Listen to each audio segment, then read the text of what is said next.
ang gamit. Kaya kapag ginamit mo siya para sa kaligtasan, ang kalaban mo, yung ginawa ni Kristo. Parang sinasabi mong, ano makapagliligtas? Yung ginawa ko o yung ginawa niya? O pagsasamahin ba namin? Kung yung ginawa niya ay perfect, anong idadagdag mo doon? Kung ang ginawa mo naman ay kulang, paano yan makakasapat para tanggapin ka sa langit? Kaya ang ginawa lamang ni Kristo ang parang. Kaya kung igigit ng tao yung kanyang gawang mabuti para sa kanyang kaligtasan, hindi ito nagiging mabuting gawa. Pero kung gagawa ka ng mabuti para pasalamatan ng Diyos dahil sa pagliligtas na ginawa ni Kristo sa iyo, gawang mabuti yan. Pwede. Pero kung gagamitin sa kaligtasan, hindi po siya tamang gawang mabuti. Pangalawa, hindi ka makagagawa ng tamang mabuting gawa kung ikaw ay gumagawa lamang sa pamamagitan ng laman. Galatians 5:16. Tingnan po natin ang Galatia, Kapitulo 5, talatang 16. At ito po ang napakaliwanag na sinasabi ng banal na kasulatan. Galatians 5:16. Sinasabi ko nga, magsilakad kayo ayon sa Espiritu at hindi nyo gagawin ang mga bagay o ang mga pita ng laman.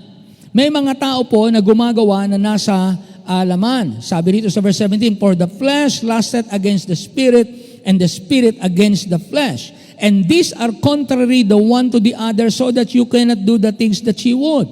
Pag umiral ang laman, hindi nyo magagawa yung gusto ng Espiritu. Pag umiiral at nag-ahari yung pangunguna ng Espiritu, hindi nyo magagawa yung gusto ng ating laman. Kaya kung ang gawang mabuti ay ginawa lamang sa kapangyarihan ng laman, kaya sabi sa Efeso 5:18, mga puspos kayo ng Espiritu ng Diyos.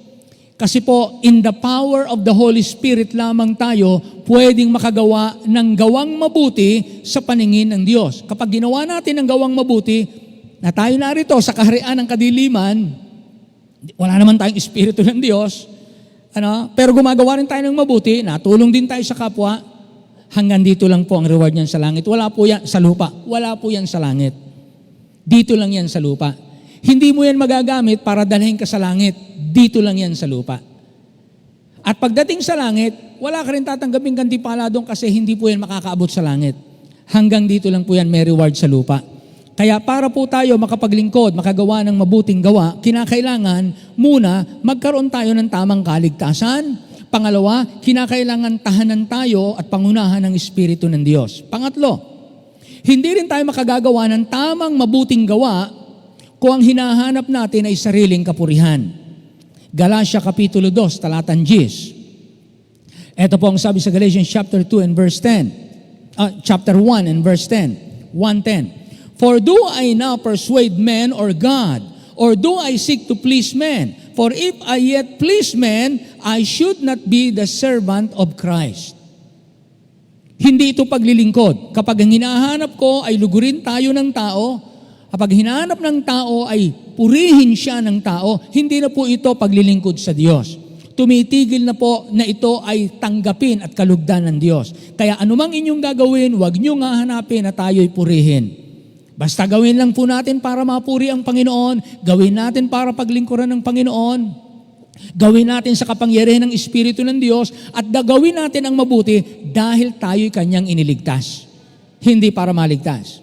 Pang-apat, hindi ka makagagawa ng tamang mabuting gawa kung nasa kaharian pa tayo ng kadiliman. Pag naroon pa tayo sa kahariang yon, gagawa ka ng mabuti at maraming gumagawa ng mabuti diyan.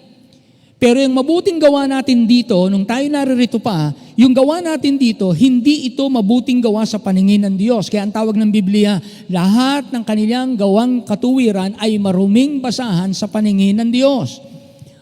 Isaiah 64:6. Kaya ang sabi sa Roma, walang gumagawa ng mabuti, wala kahit isa. Sabi natin, teka muna Lord, paano na yung mga ginawa namin dito?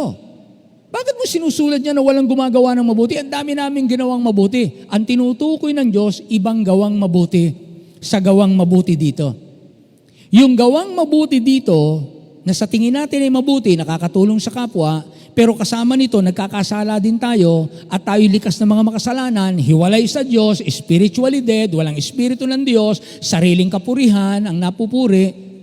Ang tingin ng Diyos yan, maruming basahan. Hindi ito yung mabuting gawa na tinutukoy ng Diyos. Ang tinutukoy ng Diyos ay yung mabuting gawa na nangyari dahil ng udyok ng Espiritu ng Diyos, sa kapangyarihan ng Espiritu ng Diyos, sa pangunguna ng salita ng Diyos, sa paghahari mismo ng Diyos. Ang Diyos ang mapupuri, hindi siya. Naglilingkod, ginagamit lang tayo ng Diyos. Kaya, basahin natin. Mateo 12:25. Matthew 12:25.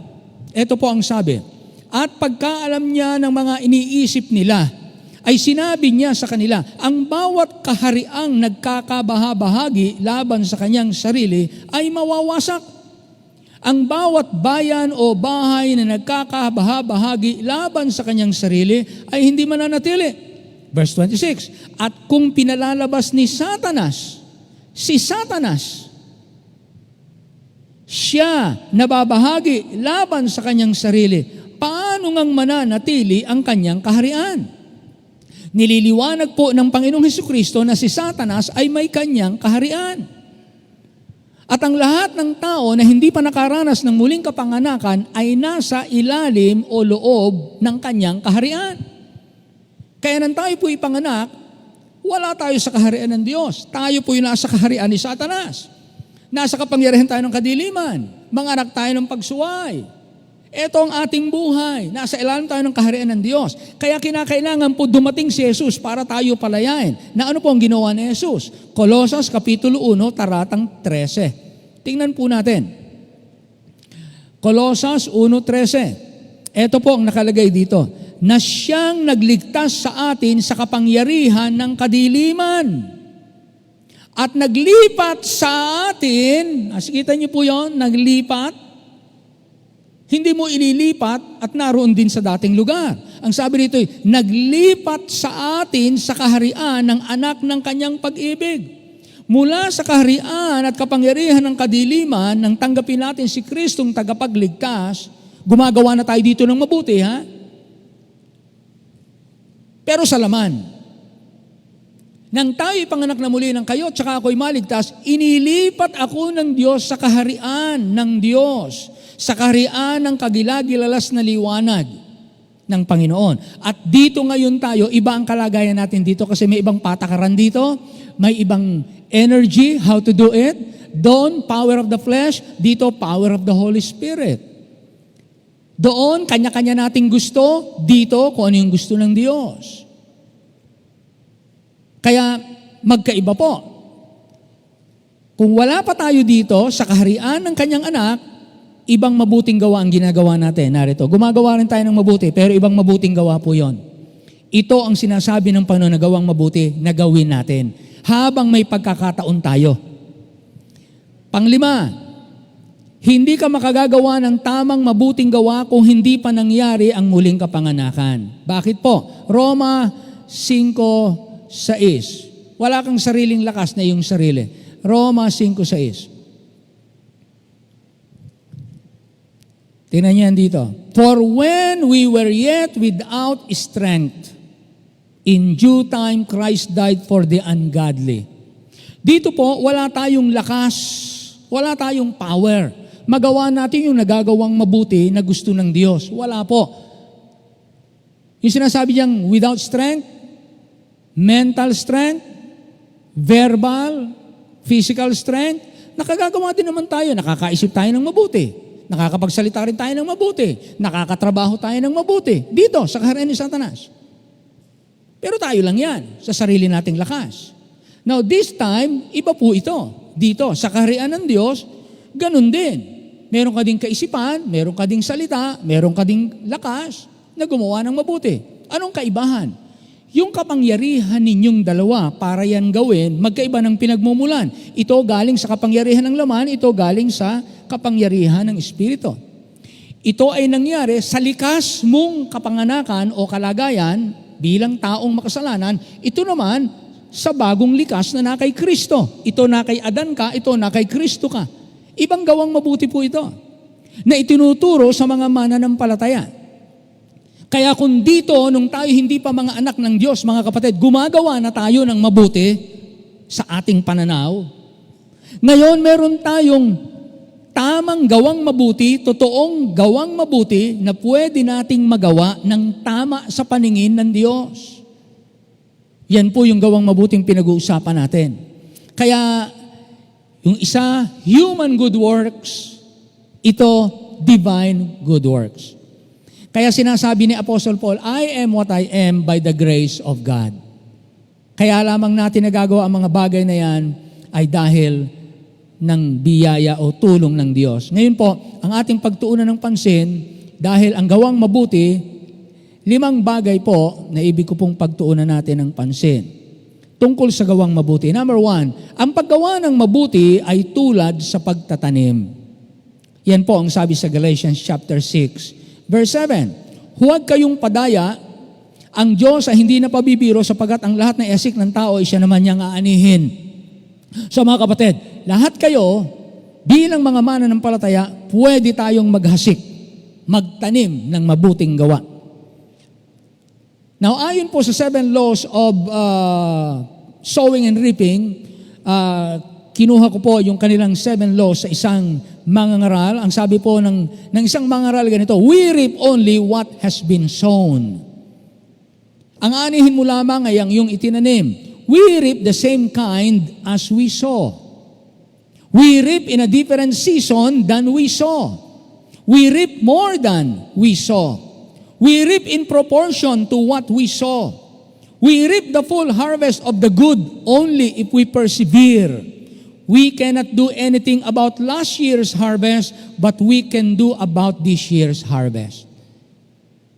Kaya narito po yung batas ng pag-aani, pagtatanim at pag-aani. Kung ano tinanim mo, yun ang aanihin mo. Hindi ka pwedeng magtanim ng kalabasa at ang gusto mong anihin ay mangga. Kalabasa ay tinanim mo, yun ang expect mong anihin. Kaya, kung ano lang itinanim mo, yun ang aanihin mo. At kung anong uri ng itinanim mo, yun ang aanihin mo. Kapag nagtanim ka ngayon, sa ibang oras ka o ibang araw ka mag-aani. Kapag nagtanim ka ng isang butil ng mais, mas marami ang aanihin mong butil. Kung gusto mong madoble yung butil, yung dami ng butil na aanihin mo, doblehin mo rin yung pagtatanim mo. We reap in proportion to what we sow. And then, aanihin natin ang buong ani kung tayo ay magpupursige. Magpapatuloy. Sabi, yung ani na available, maaani natin kung magpapatuloy tayo. Kasi meron pong hindi na mag-ani dahil hindi na nagpatuloy. Ngayon yung ani ng nagdaan, hindi na natin mababago, pero pwede nating i-improve yung ani sa taong ito. Kasi meron tayong pwedeng gawing improvement. Kaya ang paggawa ng mabuti ay tulad sa pagtatanim. Pangalawa, ang paggawa ng mabuti ay may higit na layunin. So mga kapatid, tingnan natin ang verse 8. Kapag tayo gumawa ng mabuti, hindi lamang tayo para makagawa ng mabuti. Hindi lamang masaya tayong gumagawa ng mabuti. Anong galak po pagka tayo nakakagawa ng mabuti at kita natin tayo nakakatulong? Ang paggawa ng mabuti ay may higit na layunin. Sabi ito, Galatians 6:8, sapagkat ang naghahasik ng sa kanyang sariling laman ay sa laman mag-aani ng kasiraan. Datapot ang naghahasik ng sa espiritu ay sa espiritu mag-aani ng buhay na walang hanggan. Kaya ang sinasabi ng Bible sa atin, di ba, gumawa kayo ng mabuti sa lahat. That's chapter 6 verse 10. Lalong-lalo na sa mga anak, sa mga kasambahay sa pananampalataya. Gumawa kayo ng mabuti sa lahat. Kaya ito po'y pagkakataon natin, habang may pagkakataon, gumawa tayo ng mabuti sa ating kapwa. Ito pong pagkakataong ito, mga kapatid, ang daming nangangailangan ng tulong. Naniniwala ba kayo doon? Say amen? Ang daming nangangailangan ng tulong sa ating panahon ngayon. Ito po'y ating pagkakataon na gumawa ng mabuti. Of course, syempre, nakakatakot, nagte-take ng risk. Minsan iniisip ko nga, madaling magsara ng simbahan. Pero bakit mahirap magsara ng tindahan? Madaling magsara ng magbukas ng tindahan. Bakit maraming simbahan ay mahihirapan? Well, kung ang takot lang po natin ay takot na hindi tama, kakamali po ang mga simbahan. Dapat pong ang mga simbahan ay nagsisikap makapagbukas. Well, of course, mayroon tamang dahilan bakit tayo hindi makapagtipon. Kaya sinasabi natin, kung kinakailangan mag-stay sa bahay, you stay. Kung kinakailangan may pagkakataon makapagtipon. Pero siyempre po, ang unang kalooban natin lagi, manatiling ang simbahan ay simbahan. Ang simbahan ay simbahan anuman ang mangyari. Kahit wala tayo dito, ang simbahan hindi nawala. Halimbawa nga, Lunes, nasa kanya-kanya tayong bahay, may simbahan pa ba? Pag Lunes, may simbahan pa ba?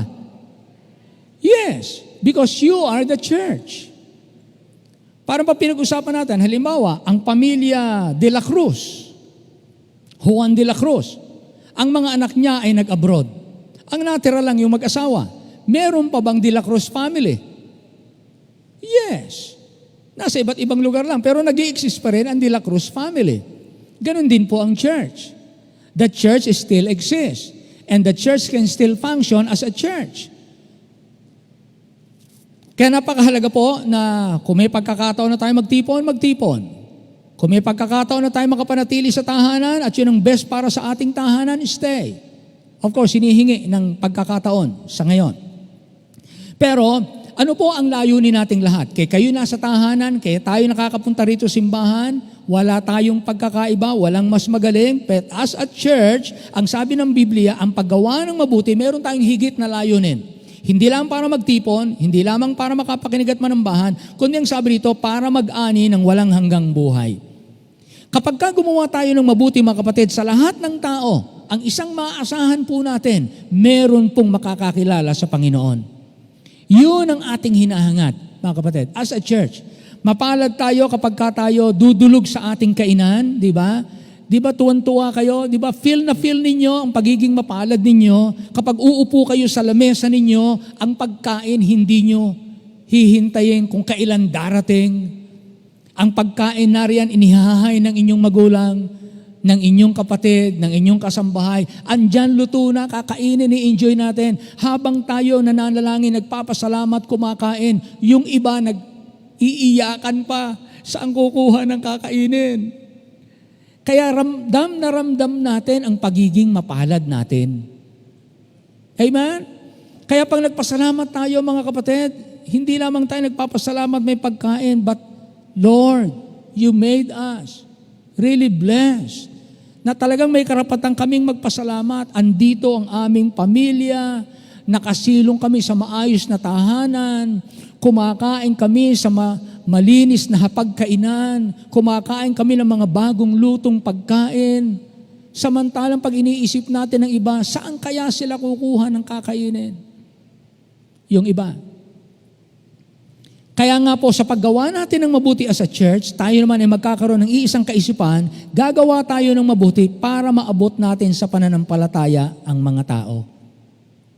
Mag-ani ng buhay na walang hanggan. Gagamitin ng Antikristo, mga kapatid, pati ang mabuting gawa upang iligaw ang mga tao.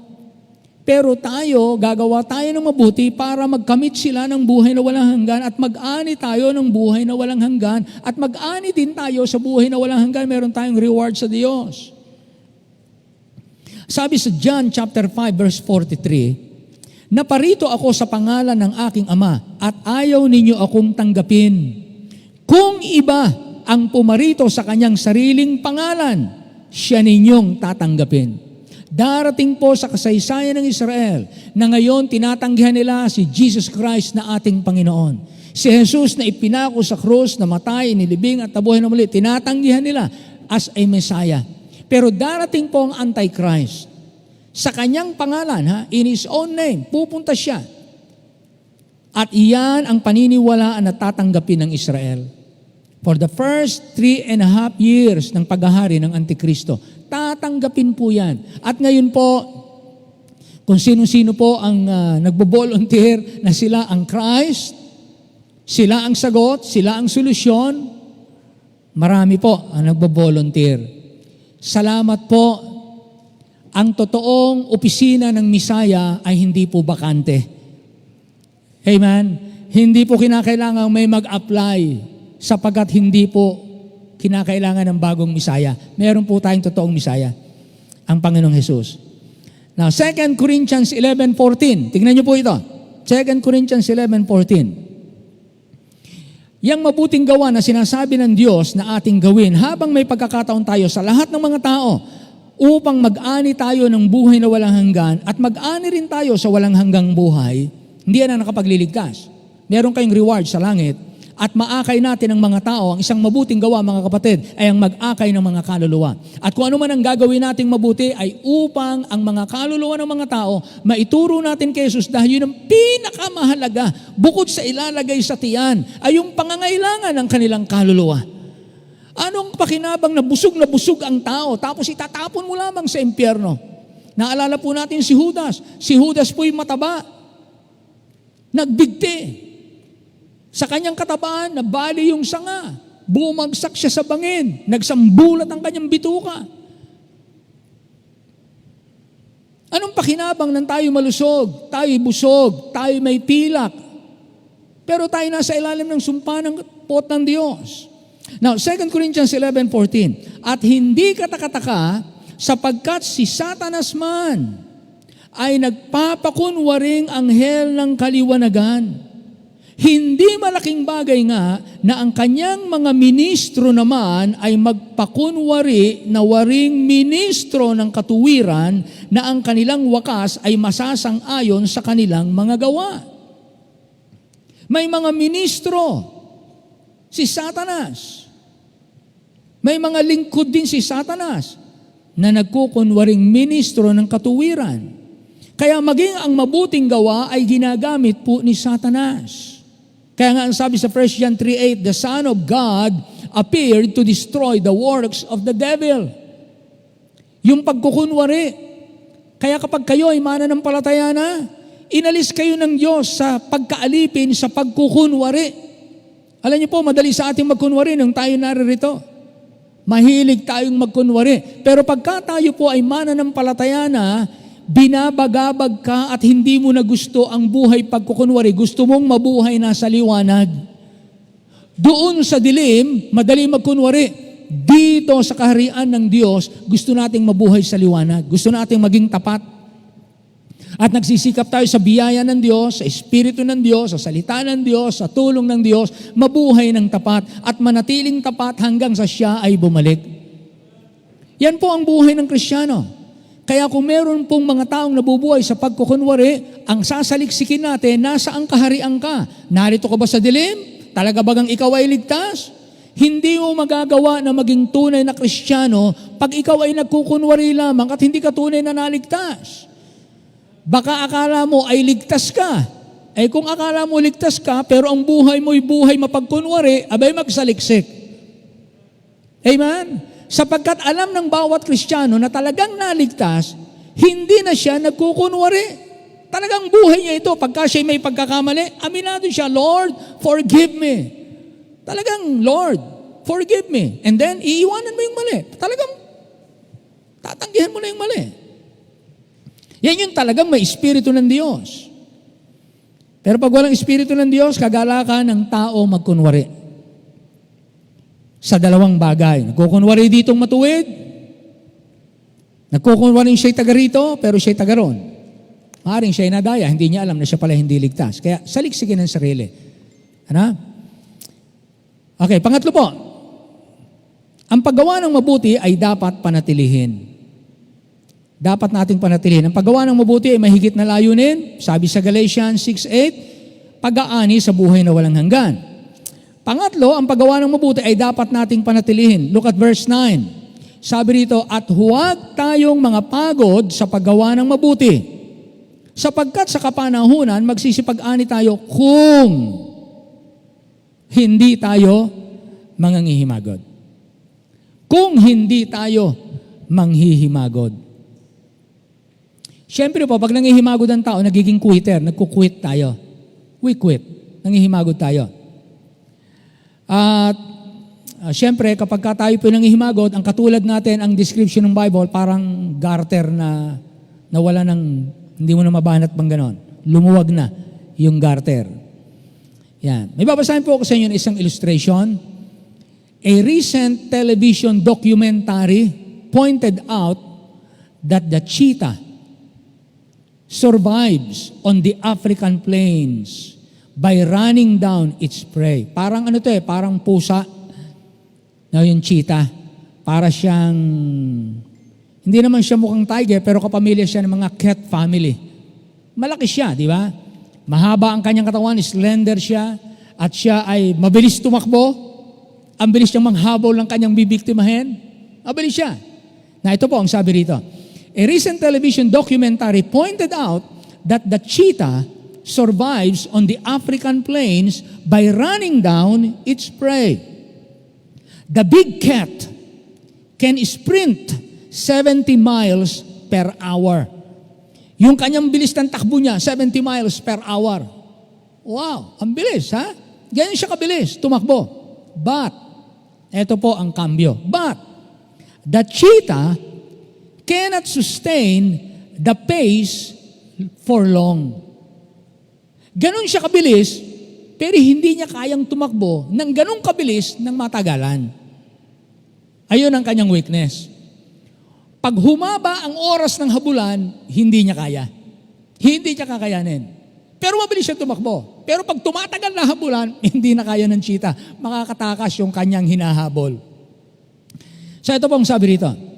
Within its long, sleek body is a disproportionately small heart.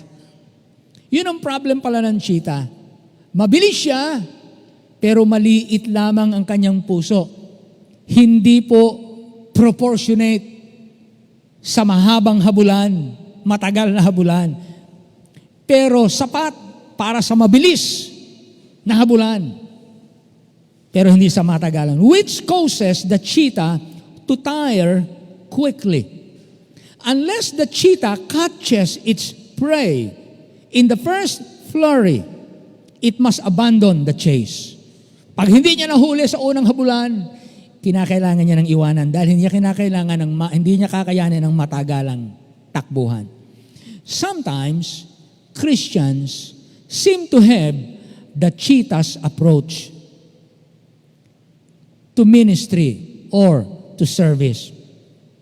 We speed into projects with great energy, but lacking the heart for sustained effort. We fizzle before we finish. We vow to start faster and run harder when what we need may be not more speed, but more staying power, stamina that comes only from a bigger heart. Kinakailangan po ng mga Kristiyano ng bigger heart. Naalala niyo si Apostle Paul? Ang mga Kristiyano sa Korinto nag-aalala. Sabi niya, Paul, baka kami nakakasikip sa iyo yung problema namin, sinasabi namin sa iyo.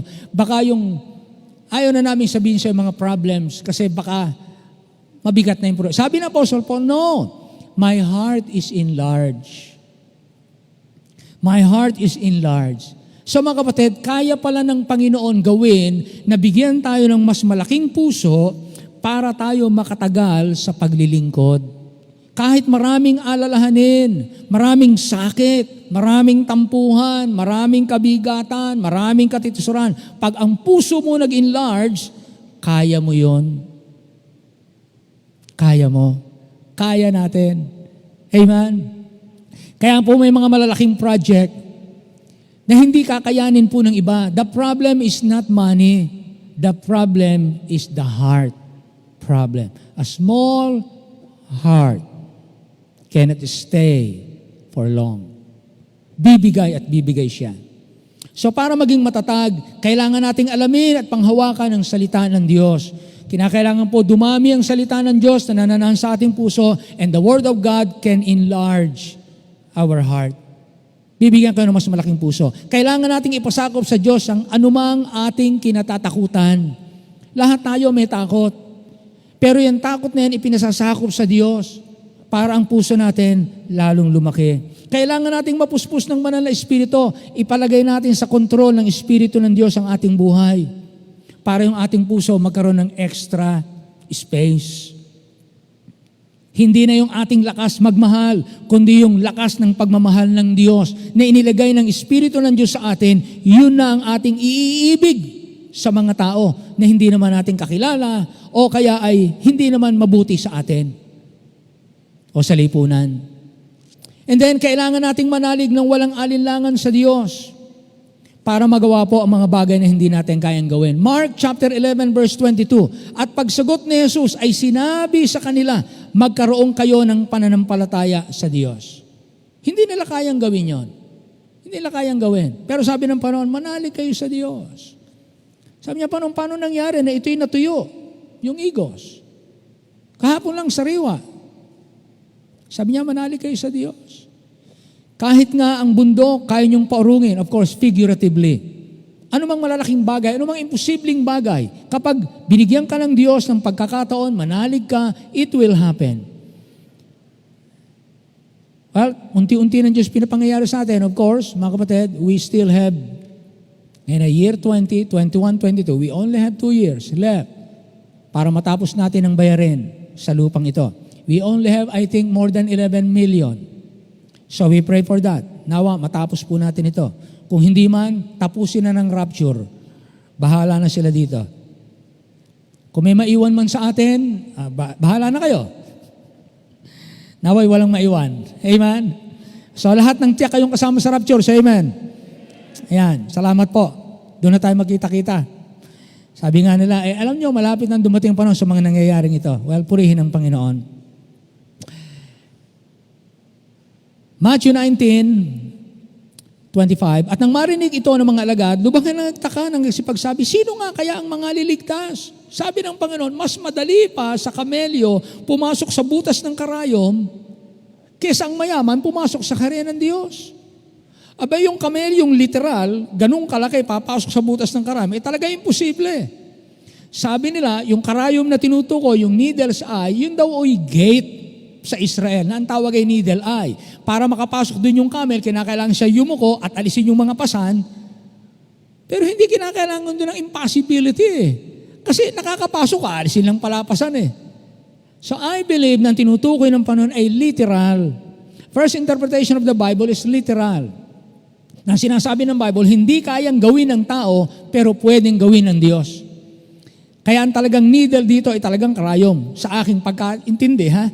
At nang maring ito ng mga alagad, sabi niya, sino maliligtas? At pagtingin ni Jesus, sinabi sa kanila, hindi mangyayari ito sa mga tao. Ay talagang hindi ito mangyayari. Hindi ito mangyayari sa mga tao. Datapwat sa Diyos, ang lahat ng mga bagay ay may pangyayari. Ibahin mo pagka Diyos nang humawak. Iba pag ikaw. Pero pag ang Diyos na humawak, posible. Pag tao, imposible.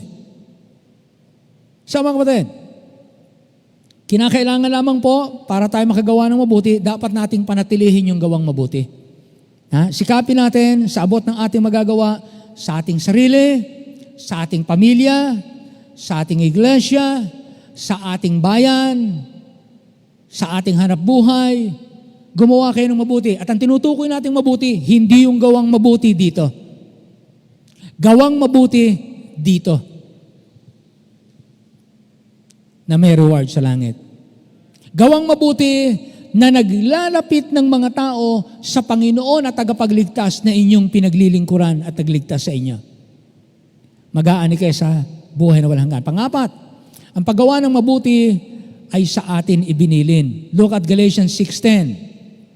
Kaya nga, samantalang tayo'y may pagkakataon, magsigawa tayo ng mabuti. Ang tanong na, sino ba itong tayo na ito? Mga church worker ba ito? Sino ba ito? Mga pastor ba ito? Sino po ang tinutukoy na tayo na may pagkakataong gumawa ng mabuti? Tingnan po natin ang Galatia Kapitulo 1, 1 at 2. Kanino ba ito isinulat? Sino ba ang kausap ni Apostol Pablo? Sino yung tayo? Sino yung tayo? Ito pong sabi sa verse 1, si Pablo na apostol, hindi mula sa mga tao, ni sa pamagitan man ng tao, kundi sa pamagitan ni Jesucristo at ng Diyos Ama na siyang sa Kanya'y muling bumuhay.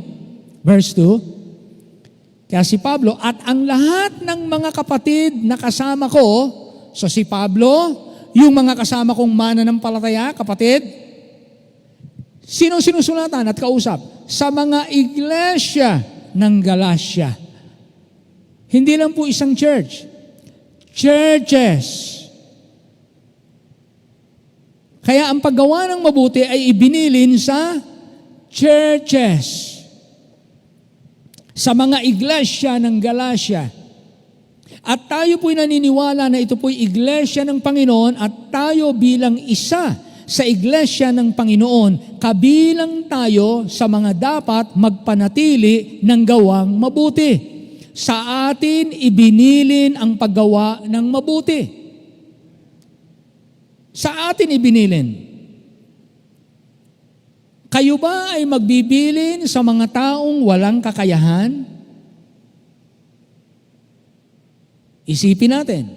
Ako ba ay magbibili ng isang napakasela na gawain sa alam kong wala namang kakayahan? Hindi. Alam ko lang, hindi niya kaya eh. Hahanap ako ng may kakayanan. Pero anong pinili ng Panginoon? Ang pinili niya ay mga iglesia ng Galacia. Hindi mamamayan ng Galacia. Iglesia, bakit? Kasi yung gawang mabuti na tinutukoy niya, hindi pwedeng gawin ng mga taong nasa laman lamang. Ang gawang mabuti na tinutukoy ng Panginoon ay pwedeng gawin lamang ng mga taong ipinanganak na muli, tinahanan ng Espiritu ng Diyos, mahal ang salita ng Diyos, pinaghaharian ng Diyos, tinubos ng dugo ng Panginoong Hesukristo. Yan lang yung makagagawa nung mabuting gawa na ipinagagawa ng Diyos. Kaya mga kapatid, ito ay inyo at aking pagkakataon. Hindi po ito katatakutan. Ito po ay pagkakataon sa mga simbahan ng Panginoon na gumawa ng mabuti. At ang pinag-uusapan natin, mabuting gawa na hindi kayang gawin ng taong nasa laman. Mga kapatid, kayo yan at saka ako at ang mga simbahan ng ating Panginoon. Panlima, kaya sa atin po nakasalalay, kaya sikapin po nating gawin ang mabuti. Tulong-tulong tayo. Kapag hindi kayo makalabas, pray. Pag hindi kayo makalabas, use the social media. Sa lahat na magagawa niyong magtuwang-tuwang tayo sapagkat naandyan sa ating paligid ang daming magagawang mabuti. Panglima at panghuli. Ang paggawa ng mabuti ay Diyos lamang ang luluwalhatiin. Ang paggawa ng mabuti ay Diyos lamang ang luluwalhatiin. Basahin natin ang Galatians chapter 1 verse 3 hanggang 5. Dito po natin yan makikita. Sumainyo nawa ang biyaya at kapayapaan mula sa Diyos na Ama at sa ating Panginoong Hesukristo, na siyang nagbigay sa kanyang sarili dahil sa ating mga kasalanan upang tayo'y mailigtas dito sa kasalukuyang masamang sanlibutan ayon sa kalooban ng ating Diyos at Ama, na sumakanya ang kaluwalhatian magpakailanman. Siya nawa. Hindi dapat angkinin, hindi dapat akalain, hindi dapat kunin ng mga simbahan ang kaluwalhatian, kundi ang kaluwalhatian ng Diyos ay sa pamamagitan ng simbahan. Tingnan natin ang Galacia, Kapitulo 2 o Kapitulo 3, talatang 20, 3:20 ng Epeso hanggang 21. Sabi dito sa verse 20 ng chapter 3 ng Ephesians, now unto Him that is able to do exceeding abundantly above all that we ask or think, according to the power that worketh in us, that is the Holy Spirit. Unto Him be glory in the church by Christ Jesus throughout all ages, world without end. Sapagkat kayo ang mga tao na gagamitin ng Diyos, na tinatahanan ng Espiritu ng Diyos, na ang sinusunod ay salita ng Diyos, na nagpapasakop sa kapangyarihan ng Diyos, na sa kaharian ng Diyos, tinubos ng Diyos, anak ng Diyos, kayo ang gagamitin ng Diyos, at sa inyo luluwalhatiin ang Diyos sa paggawa ninyo ng mabuti. Kaya mga kapatid, kinakailangan tayo, ang sabi nga, sa verse 58 ng 1 Corinthians 15:58, always abounding. Pastor, hindi ba tayo napapalagay sa risk pagka tayo lumalabas at natulong tayo sa frontliners? Alam niyo po mga kapatid, ako nag-oobserba din, kagaya ninyo, nag-oobserba tayo. Pag ako lumalabas, tinitingnan ko, ang lalakas ng loob ng mga nagtitinda, iba't ibang pera ang kanilang tinatanggap ng mga namimili, na hindi mo alam kung ang namimili ay mayroong virus. At yung perang tinatanggap mo ay may virus. Malakas ang loob nila na magnegosyo at tumanggap ng mga pera, kumikita sila.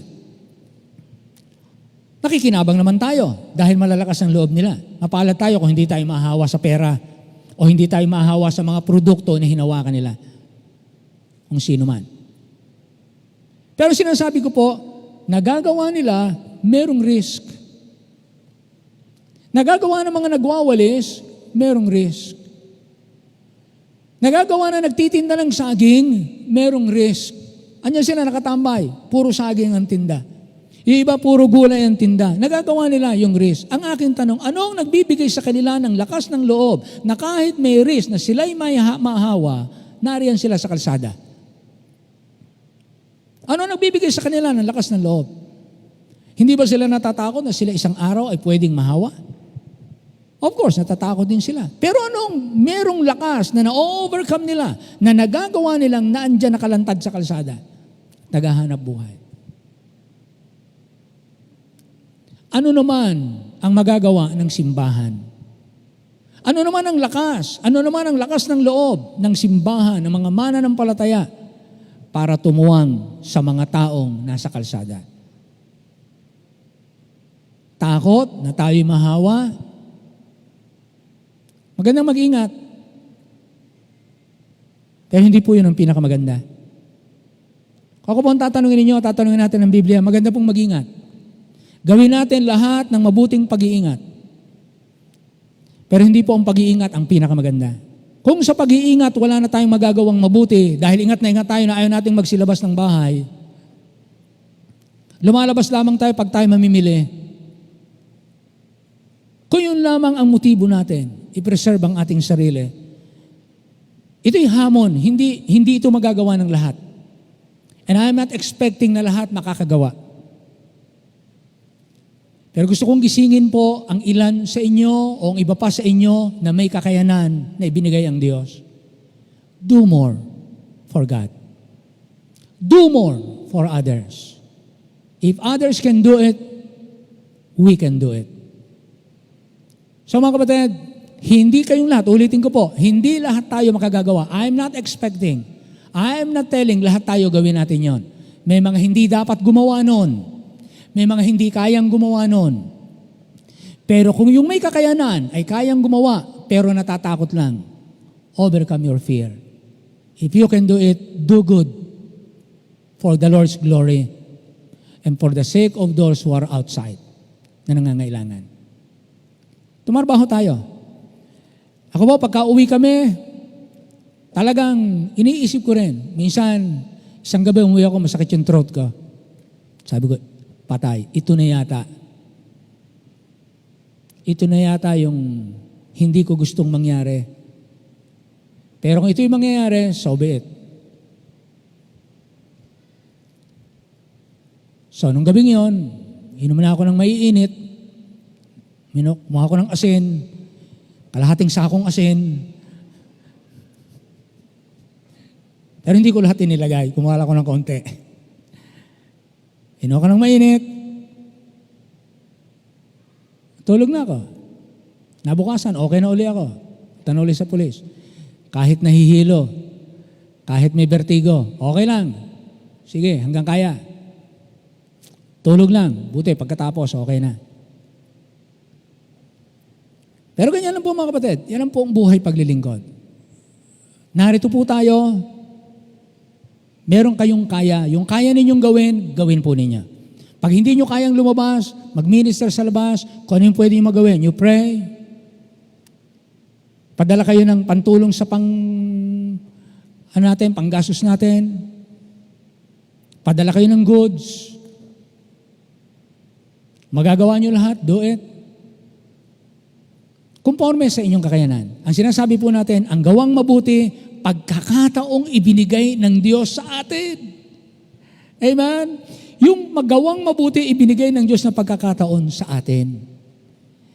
Huwag nating sayangin ang pagkakataon. Andiyan ang maraming tao. Tuwan-tuwa sila kapag tayo ay nakakatuwang. So mga kapatid, kailangan natin ng mga tutuwang pa. Tumuwang po kayo. Do your best.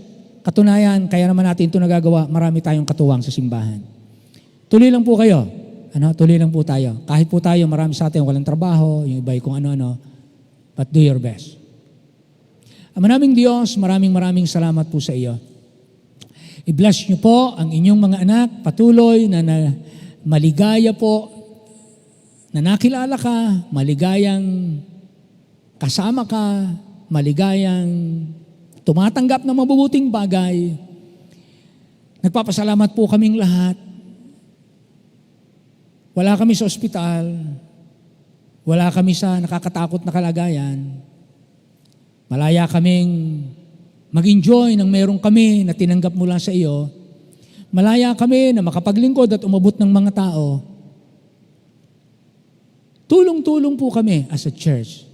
Hindi lahat ay mata, hindi lahat ay kamay, hindi lahat ay paa, hindi lahat ay tenga. May kanya-kanya kaming gagampanan. Kaya yung iba na makagaganap sa labas, na pwede at may lakas ng loob, makagawa.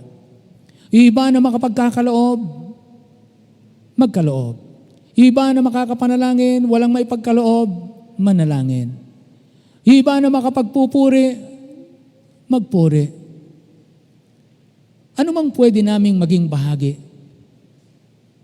Tumulong magbalot, tumulong mag-deliver, tumulong sa iba't ibang bagay, sa paglilinis, sa iba't ibang, sa audio, video. Salamat po sa contribution ng bawat isa. As a church, Lord, salamat kami po ay buklod. Narito man sa simbahan at naroon sa kanilang tahanan, Lord, still the church is active, alive, and effective, doing good to the will of God. Panginoon, maraming salamat po sa mabuting gawa na pwedeng gawin at pagkakataong ibinigay mo sa iyong mga anak.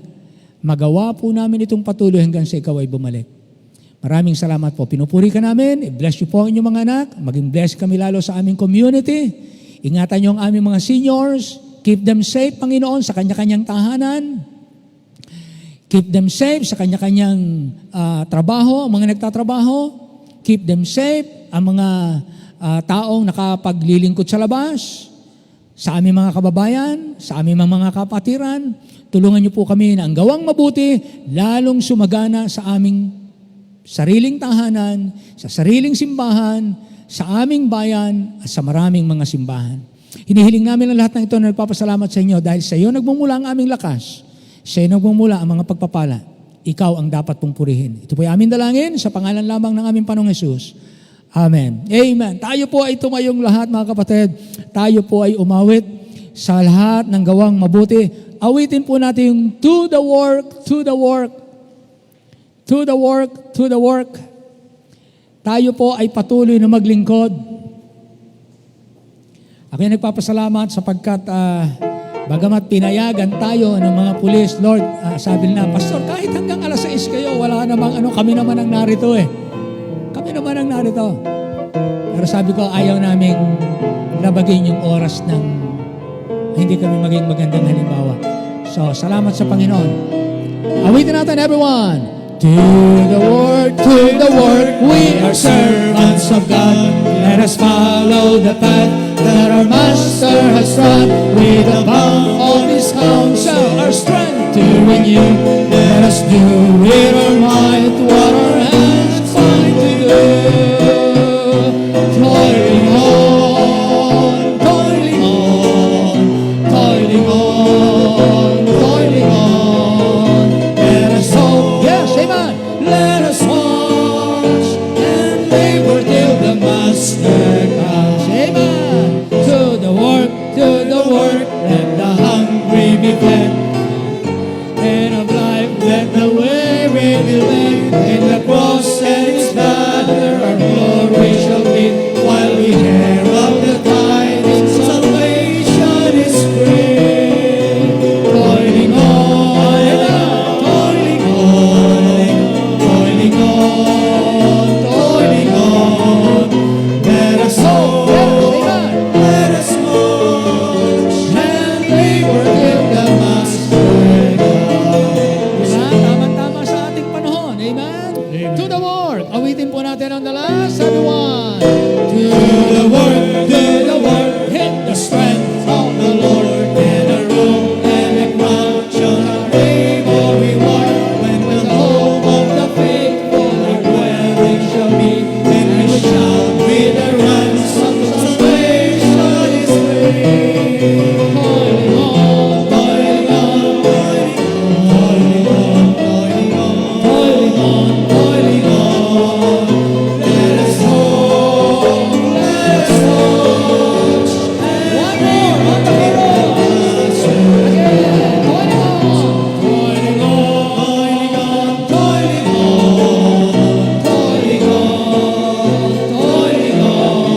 comes.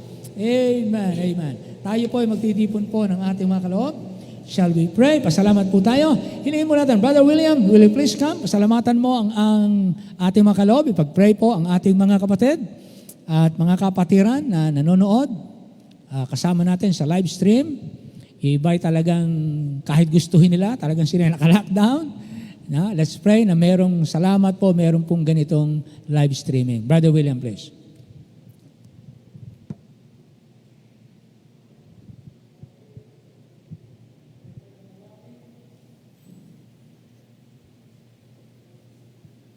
Tayo po'y manalangin. Ama naming makapangyarihan sa lahat, nais po namin magpasalamat sa iyo sa lahat po mga araw na nagdaan, Panginoon. Yes, po. At kami po ay yung binigyan ng proteksyon sa sakit po ng aming nadarama sa buong mundo po, Panginoon. Amen. Panginoon, maraming salamat. At bukod tangi po kaming binibigyan mo, Panginoon, ng karapatan upang kami mabuhay. Yes. Upang kami po'y maglingkod sa iyo po, Panginoon. Opo. Salamat po muli, Panginoon, sa mga biyaya na amin pong natatanggap sa iyo sa araw-araw po, Panginoon. Amen. Bagamat mapakahirap po ng nangyayari ngayon sa buong mundo po, Panginoon, ay kayo po ang nagbibigay sa amin ng lakas. Kayo po ang nagbibigay sa amin ng resistensya upang ipagpatuloy po namin itong aming pong paglilingkod sa iyo po, Panginoon. Amen. Kaya nga po, Panginoon, hinihiling po namin sa iyo po, Panginoon, sa lahat ng pagkakataon, sa lahat ng oras, sa lahat ng araw, sa lahat pong segundo po, Panginoon, na kami po humihiling sa iyo na proteksyonan mo po kami po, Panginoon. Yes, po. Lalong-lalo na po, Panginoon, ang aming pong mga kapatiran na mga senior, mga may sakit po, Panginoon, na hindi naman po na sasama sa COVID po, Panginoon. Ito po ipagalingin mo po, Panginoon, Amen. upang makasama po namin at marinig po muli ang kanilang mga tinig po, Panginoon. Muli, Panginoon, naririto po kami sa iyong harapan upang ipagpatuloy po ang pagsiservisyo sa iyo po, Panginoon. Nararapat nga po, Panginoon, na kayo po ay paglingkuran.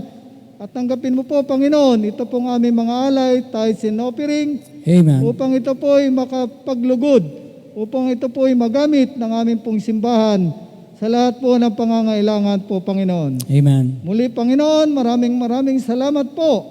At kami po ay iyong binubuhay pa, Panginoon. Ang lahat pong ito, Panginoon, ay aming pong tinataas ang iyong pangalan sa tanging pangalan po ng ating Panginoong Hesus. Amen. Amen. Amen. Purihin po ang Panginoon.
Each day is like heaven, my heart overflows. The longer I serve Him, the sweeter He grows. Amen. Wonderful song. Amen. Okay, meron po tayong birthday celebrant. Babatiin natin. Salamat sa gumagawa ng ating cake. Amen. Batiin natin, awitin natin ang may birthday sa umagang ito. Brother Cedric. Magandang umaga po sa ating lahat. Ating pong batiin ng happy birthday po si Brother Frank Arshaga. Brother? Frank Arshaga. Frank. Brother Frank? Yeah. Brother Frank, amen. Praise the Lord. Amen. Ilan taon na, Brother Frank? 18? Ba, 18 na. Binata na. Of legal age na. Parang kailan lang.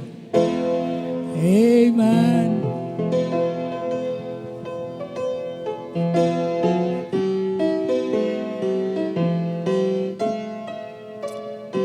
Okay? Amen. Awitan natin. Brother Let's Aloy. sing our birthday song. Ready now.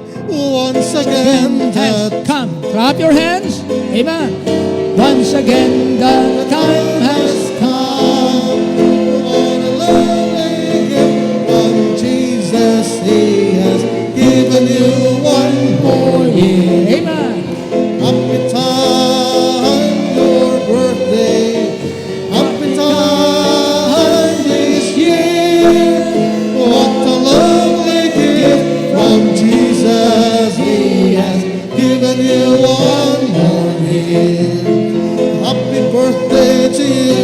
Happy birthday to you. May you stay of the year. May you feel Jesus dear. Happy birthday to you. Happy birthday to you. And many more years to come. Praise the Lord. Amen. Brother Frank, ano ang iyong prayer request? Kahilingan sa panalangin? Health po and safety ng family. Safety daw po ng family. Safety ng family. Safety ng family. Okay? So, pag-pray natin. Manalangin po tayo. Ama naming Diyos, maraming salamat po sa inyo sa panibago at karagdagang taong binigay mo kay Brother Frank na parang kailan lamang nakita namin na siya ay sanggol. Ngayon po ay 18 years old. Salamat po sapagkat ginabayan mo siya. Iningatan mo siya. Tunay na makapagsasabi siya ng pasalamat sa iyo dahil ikaw ang nag-iingat sa kanya mula pa sa tiyan ng kanyang ina hanggang ngayon. At sa mga darating. Panginoon, amin pong kahilingan, ang kanyang kahilingan na safety ng kanilang family. Pakaingatan mo po ang kanilang pamilya, lalong-lalo na sa kasalukuyan na lumalaganap at kasalukuyang nangyayaring pagkahawa ng COVID-19. Hinihiling po namin na sila ilalayo mo at ang mga virus po ilalayo din sa kanila. Ilayo niyo po sila na sila madaig o mapagtagumpayan o mahawahan kundi manatili silang buklod sama-samang ligtas sa ganitong masamang kapanahunan. Bukod po dito, O Diyos, dinadalangin po namin ang inyong patuloy na paghubog kay Frank. Hubugin mo siya katulad ng nais mo, matutunan niyang magpasakop at sumunod sa iyong kalooban upang mangyari ang eksaktong gusto mo sa kanya. Biyaan mo siya ng karunungan, kapangyarihan, at pag-ibig sa iyo. Ang pagpapala, mauna na sa kanya. Maghintay sa kanya. Habulin siya. Manahan sa kanya ng sagana. At dumaloy sa kanya ng sagana. Pagkaloob niyo po sa kanya, marami pang taon ng pagpupuri, pagtatagumpay, at karangalan. At dalangin po namin na gamitin mo siyang matatag sa aming bayan.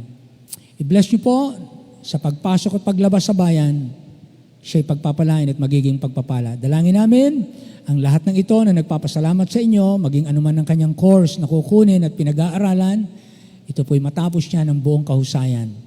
Dalangin namin ang lahat na nagpapasalamat, higit pa sa aming hinihingi at inaakala, ipagkaloob mo po sa kanya. Sa pangalan po lamang ng aming Panginoong Jesus. And all the people say aloud, Amen? Amen. Amen. Amen. Palakpakan po natin. Congratulations. Happy birthday, brother.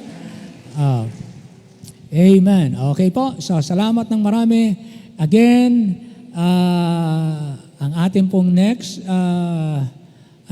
worship Wednesday ay same time, 8:30. Pag-pray niyo si Brother Francis, magpipreach siya sa Wednesday. Supposed to be, gabi yun eh. Pero dahil gagawin na po natin lahat umaga, so Wednesday, si Brother Francis naman na nakatoka sa Wednesday. At mga following Wednesday, iba-iba naman ang magpipreach. Kaya salamat po, hindi tayo mauubusan ng mga kapatid na tatayo sa likod ng pulpito. Salamat po sa Panginoon. Lahat po ba tayo masaya sa Panginoon ngayong umaga? Say amen? Amen, amen. Meron po tayong paalala para sa pagkain natin.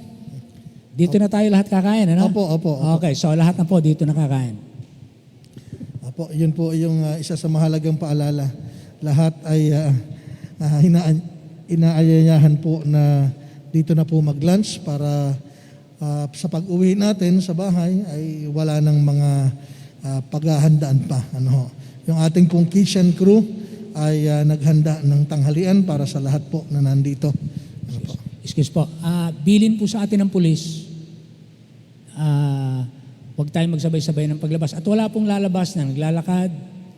Wala pong palabas-labas habang tayo may pagkakatipon dito. Every time, na ipaalala po sa aking pastor para bilinan nyo lang po yung mga kapatid natin dyan na walang palabas-labas at huwag magsabay-sabay ng paglabas. Okay po. Amen.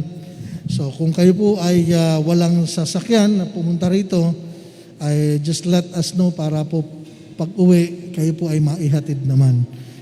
Para maiwasan po natin yung may mga kapatid na lalabas na naglalakad dyan sa labas. Okay? Tayo po ay mananalangin para po sa ating pagkain, ating tanghalian, at salamat sa Panginoon sa kanyang provision, sa mga kapatid na sa kanilang mga sacrifices, sa kanilang pagpapagal, at salamat sa pagbibigay serbisyo sa Panginoon at para sa bawat isa sa atin. Tayo po ay mananalangin. Amo naming Diyos, nagpapasalamat po kami una sa pagkaing espiritual na iyong ipinagkaloob. Salamat Panginoon sapagkat kailanman ay hindi nagkulang ang mga salita mo upang kami turuan, upang kami paalalahanan, upang kami ay ituwid sa mga kalikuan at sawayin sa aming mga paulit-ulit na kamalian. Salamat Panginoon sa iyong kabutihan sa amin at salamat sa saganang biyaya at pagpapala na patuloy mong ipinagkakaloob sa bawat isa. At this time, Lord, we will receive again ang mga pagkain pang pisikal naman, Panginoon. Ang aking pong dalangin, iyo pong linisin at pagpalain mga pagkain ito para sa lupang katawan at magamit namin sa patuloy na pagsunod sa iyong kalooban at lalo higit upang ikaw ay patuloy na paglingkuran. Salamat sa mga kamay na ginamit mo sa paghanda, pamimili, pagluluto at salamat po sa aming mga servers. Salamat Panginoon, maging odo kailang Diyos sa pusong ipinagkaloob sa kanila upang masayang maglingkod sa iyo. Pagpalain mo po ang aming pagsasalusaluhan at ang aming pong fellowship. And even as we depart from this place, Lord, we ask Panginoon ang pag-iingat mo sa bawat isa as we go back to our respective places. And we ask Panginoon na muli sa susunod na pagtitipon, ibalik mo po kami tangan ng kagalakan, excitement, na hindi lamang po kami nagkikita-kita, kundi higit sa lahat, ikaw ay sambahin sa Spirit katotohanan. Ang kapurihan sa iyo pinagkakaloob muli. Ito po ay aming dalangin, nagpapasalamat at inaalala ang mga kapatid na hindi po namin nakasama sa iba't ibang kadahilanan, kayo din po ang kakalinga sa kanila at nawa sila din po, Panginoon, ay ingatan mo at pagpalain na sa mga Panginoon tugunan at ganun po, Panginoon, ay mga mahal sa buhay na nasa iba't ibang dako, maaaring nasa ibang bansa, kayo din po ang mag-iingat sa kanila. O Diyos, ito po ang dalangin sa pangalan ni Jesus. Amen, amen. Thank you very much po. Okay, manatili po nakatayo. Yung iba po, sapagkat yung paunahin natin, yung ating mga seniors, PWDs, saka mga adults. Okay? Anyway,